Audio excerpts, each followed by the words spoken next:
Here, I'm Sheriff Carmine Marceno. It infuriates me that I'm here to talk about another animal abuse incident.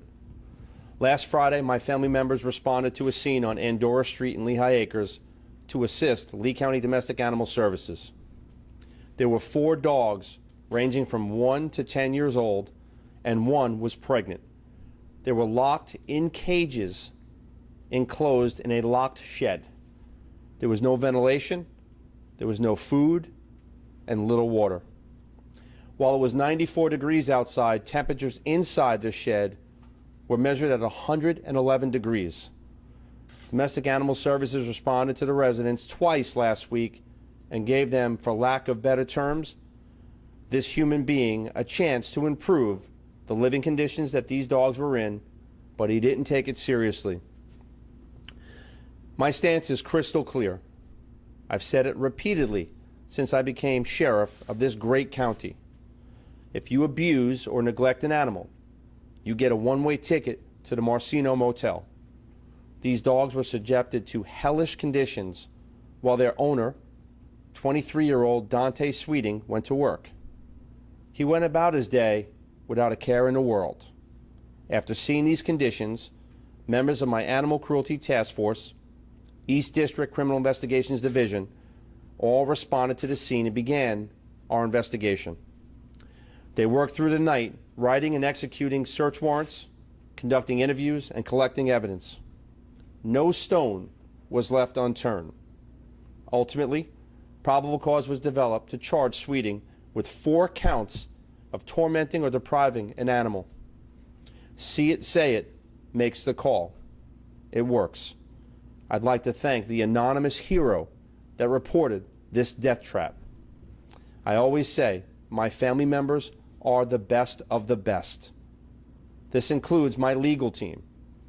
We're getting really good at taking animal away from owners, and ensuring they get the love and care they deserve. The Lee County Sheriff's Office will always protect those that cannot protect themselves. Animals, children, and elderly, always. Again, you abuse an animal in Lee County, we'll throw you in a Marceno Motel every time. I'll take some questions. Any chance this might be part of a dog fighting or maybe a breeding ring? Nothing about dog fighting or breeding. This lack of a human being just relocated about 2 weeks ago from the 305 in Miami. Welcome to the 239. Welcome to the Marceno Motel. We don't tolerate animal abuse in this county, and things may run differently in other parts of the state, but in this county, in 239, he got what he deserves. He goes right to jail. How are these dogs doing? So right now they're being cared by Domestic Animal Services. So, I don't know the exact condition, but thankfully, I will tell you, inside the shed was 111 degrees plus, and the dog's internal body temperature were raising over 100. So if this anonymous caller did not call it in, I'm certain it would have caused death to the dogs. So we're very blessed. They're being treated as we speak, and we are going to do everything possible. And let me tell you what that means. It's not only taking the animal away, or in this case 4 animals away from that lack of a human being, but it's making certain now that my legal team does not get those dogs back to them. So we go through the process. The owner has 5 days to claim those dogs. If in that period he decides that he wants to claim them, well, I can tell you right now, I'm not going to allow that to happen. So what does that mean? My legal team now will go through the courts. We will petition the courts, and we will fight to keep those dogs from going back to those conditions. And once that process begins, he's not able to take those dogs, and they stay in Domestic Animal Services. Look, no human being, for lack of better terms, should be allowed to abuse an animal or neglect an animal like that. He went about his day and could care less while these dogs were literally baking to death in a shed. Not going to happen. Are they the same breed? There was a couple of the same breed, but there were 4 dogs in total. So I mean, just mixed, but not the same breed. Not that they're like part of the same family. Not that you can tell. Two were pit bulls. I don't know the other 2 breeds, but I will tell you, again, I mean, the conditions were, I mean, it's disgusting. I can't believe that we still stand here at a press conference talking about these things. Okay, now this kid, again, came from the opposite side. He came from the 305. Well, now he's welcome to our county. We're not going to tolerate that here. And again, I stand here and deliver a message, but the heroes, and I say they're heroes because I'm honored to work with my family members. When they get calls like this, they say goodbye to their families. They go right to work. It doesn't matter what time, day or night. They work straight through the night. They worked so hard to make certain that we close this out with an arrest, and I'm very proud of them. Do you think there is a legal loophole that's causing these repeat offenders to continue the cycle? Well, one thing I'm going to say, I'm going to work and do my best as the sheriff to work with the people that can stiffen these penalties and laws. Domestic animal services, they go to a residence, okay, and they give the person a warning, right? And they have to fix things within 30 days.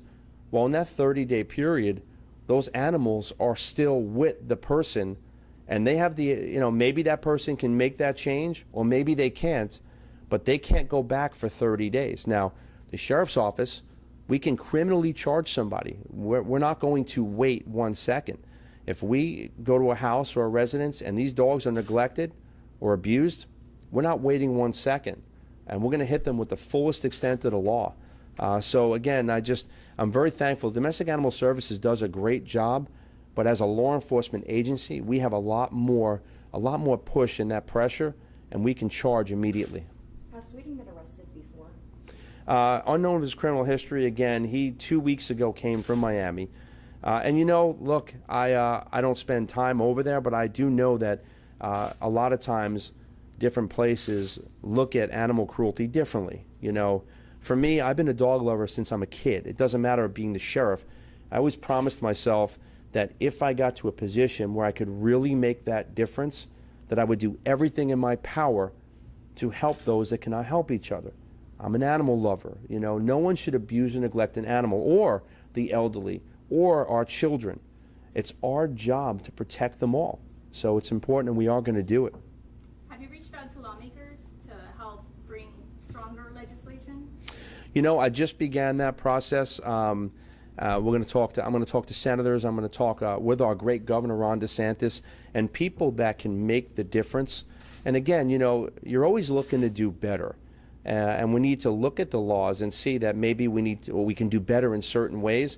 I think that we could do better if we, one, take away that grace period, okay, where you have to wait 30 days to do some type of action, okay? There should be no waiting period. I also want to see stiffer penalties. If someone abuses or neglects a dog, people say, well, it's just a dog. Well, no, it's an animal, and they can protect themselves. We are their voice. So I would like to see the stiffest penalties imaginable so that people understand we mean business. And the more education and awareness we can get out there, the less enforcement we'll do. I asked Domestic Animal Service, I said, do you see more cases now?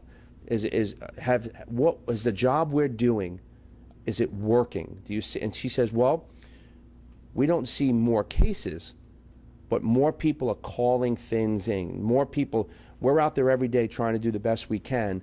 More people are calling in to make certain that we're not leaving no stone unturned. So there's more cases and more calls for service because people are aware. I also want to take a second. I'm one small part of the puzzle here, okay? We have an amazing state attorney, Amira Fox. Her team is amazing. We are in constant communication. We work very closely together. And I know our state attorney is a huge animal lover, okay? She shares the same passion that I do. So she wants to do everything that she can. Now, those cases we send her, okay, we got to make certain that we cross every T and dot every I, because she has a very difficult job and her family members have a difficult job. They have to take that and now prove that at a higher burden of proof than what we have. So I applaud our great state attorney, Amira Fox, and her team. They do a phenomenal job, and she is a critical part, and they are a critical part of our success here. And in this county, we have success. Tip, did you come in through DAS or through UDS? It was an anonymous tip to us, and then we went out. Again, see it, say it, make the call. Mike, we have more people calling us now than ever. And that is why we're successful. We can only be in so many places. But when everyone everywhere is keeping their eyes open and people are trusting in their law enforcement and trusting they can come forward and remain anonymous. Some people are very afraid. They don't want to get involved. Well, we have Crime Stoppers, the 1-800-780-TIPS. We have different ways to communicate. Call us, please help us. And again, the other side is you, the media, getting the message out once again. I mean, it sickens me that we're here talking about another case of animal abuse. But if you can get that message out from me and helping me get that out, when I say zero tolerance, I mean zero tolerance. No stone unturned. We will, our animal cruelty task force and our detectives do such a great job. And they know when that call comes in, that dreaded call, we go out immediately with all resources. Even the last case, crime scene was out. So we had our district detectives, the animal cruelty detectives, and crime scene, okay? Because when we talk about duct tape, it's analyzing that in a crime scene way. So we have the technology and the manpower to do everything. And in this county, we will utilize that. And those that make that fatal error, those that think they can treat an animal or abuse an animal or neglect an animal or a human being, an elderly, or you know, it's just, we're not going to tolerate it, Mike. No way. Law and order. Law and order. Thank you. A quick question about the budget increase. I'm wondering if any of that money is going to go to animals. Budget increase for what? Exactly. The yearly budget increase. Oh, the annual? Yes. For Lee County Sheriff's Office? Yeah. Is any of that money going to go to? So we, again, our great county commissioners, I mean, I can't say, and I brag about them because there is no I in team, okay? Our great county commissioners and our great county manager, Roger DiGiorle, they have given us all the tools. One, to double down on narcotics unit, okay? They give us the tools to get more manpower here. A lot of people talk about doing things, okay? They want extra patrols, they want this, they want that. But when it comes down to it, it is the money. And our great county commissioners, our great county manager, they've made it clear. They don't just talk. They come up with action. They give us everything that we can. They made clear that public safety is their #1 concern. There's a reason why people move to Southwest Florida. It's not just palm trees and beaches. We have law and order, okay? And we're going to make certain of it. So our budget is increasing. Our animal cruelty unit will be increasing. And we take things very seriously. We really do. So some of that money will